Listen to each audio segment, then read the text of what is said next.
Hello, my name is Teresa and I am the nurse practitioner student nurse for United States University, and I'm going to be recording my cardiovascular exam assessment on my patient. I'm going to go ahead and ask for consent, and this video is going to be uploaded to YouTube for my professor and other students to watch as for educational purposes. Do you give me consent to upload this video to YouTube? Yes. And he consents. So before I start my exam, I'm gonna go ahead and wash my hands and come around. Can I have you state your name, please? Tomas. And your date of birth. 7/13/9. Okay, so I'm gonna go ahead and start. Well, and for just verbalizing for this exam, I'm gonna go ahead and I will start with the blood pressure, and it would be sitting first and bilateral arms, and then I would have the patient lay down and do the same bilateral arms for blood pressure, just to compare. But for the assessment, I am just gonna go ahead and move forward to inspecting the neck. I have my patient at a 30-degree angle, and first of all, I'm gonna have the patient turn slightly to the left. How to say to the left? Thank you. And at this point, what I'm gonna do, I'm gonna be checking his jugular vein, the internal and external, for any deep palpations. For any visible palpations as well, pulsations. And then also I'm gonna go ahead and grab my ruler, and I'm gonna be checking the jugular venous pressure, which this is located at the vertical distance between the highest point and of the sternum. And at this point, I have a finding of 3 centimeters, which is a normal finding. And then also I'm gonna go ahead and check his carotid arteries. So I will start with palpating one side at a time, and slightly turn towards me on the left side. And since I'm in here, I'm gonna go ahead and listen. And I heard the carotid artery was brisk, +2. And with my diaphragm, I'm gonna go ahead and listen to the carotid artery on the right side. And with the bell, I'm gonna go ahead and listen to the right carotid artery. And have the patient turn slightly towards me. And the same for the left side with the diaphragm and with the bell. So the carotid upstrokes are brisk and no breweries were heard. So I'm gonna go ahead and start with the chest inspection. I'm gonna be inspecting for any deformities, abnormalities of the chest wall. I'm gonna check the apical impulse or the precarotid pulsations, and they're not visible either. So I'm gonna start with the palpation of the second right intercostal space, which is the aortic. That's where it's located. And the left intercostal space, which is the pulmonic. And the third intercostal space, which is Earl's point. And slightly down would be the fourth intercostal space, which is the tricuspid. And the fifth intercostal space, which is the mitral valve. And for these points, I do not feel any thrills, any leaves, any lifts in all of the areas. So I'm gonna go ahead and check my abdominal aorta as well. And this is located above the umbilicus, slightly to the left. And I'm gonna palpate as well. And I'm gonna go ahead and also with my did you feel any tenderness in that area? No. No? And I did not feel any pulsations either. So now I'm going to go ahead and move with my auscultation with diaphragm and my bell on the second intercostal space, which is aortic.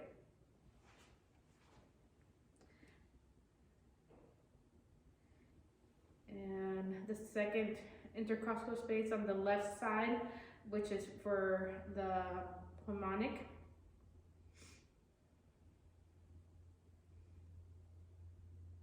And I'm going to go ahead and go down to the fourth intercostal space for the tricuspid.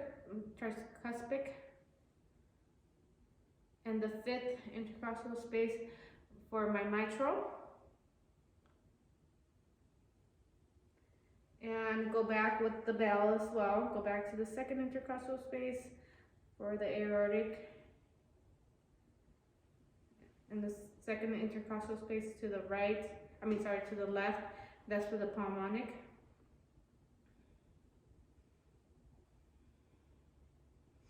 And go down to my fourth intercostal space, which is the tricuspid. And my fifth intercostal space, which is the mitral valve. So all sounds were normal. So I'm going to go ahead and go to the third intercostal space where the Erb's point is at. And I'm listening for any extra sounds at this point. I'm going to have my patient take a deep breath. In and out. Thank you. I'm going to move down to the fifth intercostal space and I'm going to have him take a deep breath in and out as well again. Thank you. So what I'm checking here is for any splitting of the second of the S2 when the patient inhales. On inspiration, this is when the pulmonic and the aortic valves are closing, and once the patient inhales, the pressure causes two separate sounds. But at this point, I did not hear any additional sounds, which is normal for this patient, not to hear the splitting of the S2. Okay, so I'm going to go ahead and also listen to the abdominal aorta, which is located again on top, above the umbilicus, slightly to the left, and I'm going to be checking in with my diaphragm and my bell as well.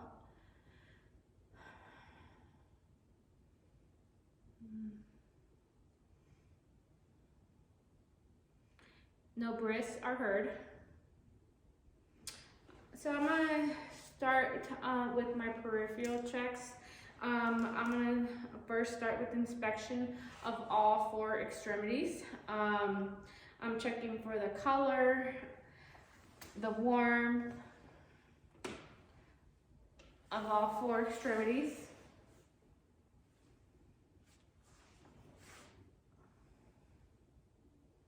Okay, and the patient is equally warm. The color is pretty equal as well. I don't find any edema, any varicose veins, any shunts, there's no cyanosis. And then I'm also checking the patient for cyanosis on his fingers and cutting on his fingernails, on the fingers, and then also the toes.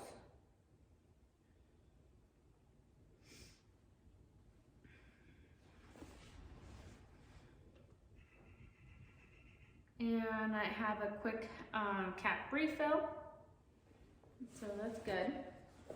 And the same with the toes.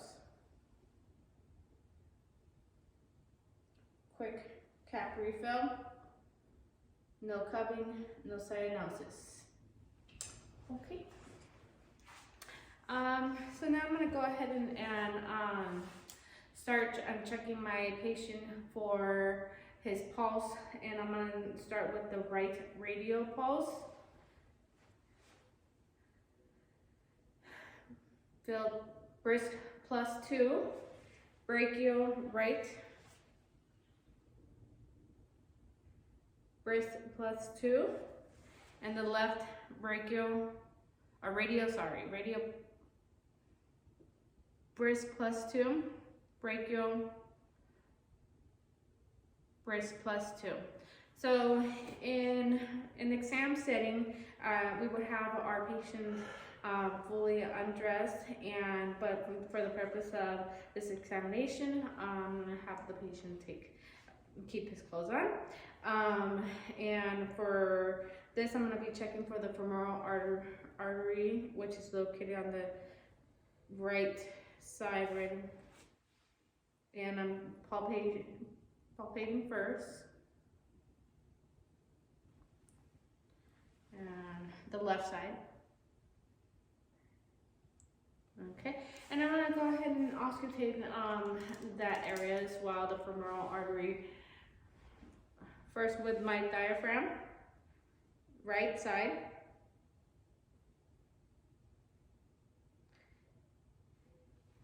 Diaphragm on the left femoral. Now with my bell, I'm gonna go ahead and listen to the right side femoral and my left side femoral. And my findings are bruise plus 2. And when I was listening, there was no bruise as well, so which is a normal finding. I'm gonna go ahead and move down to my popliteal, which is located behind the knee, and I'm gonna have the patient slightly flex his leg. And with both of my hands, I'm gonna feel for the popliteal on the right side, and my popliteal on the left side.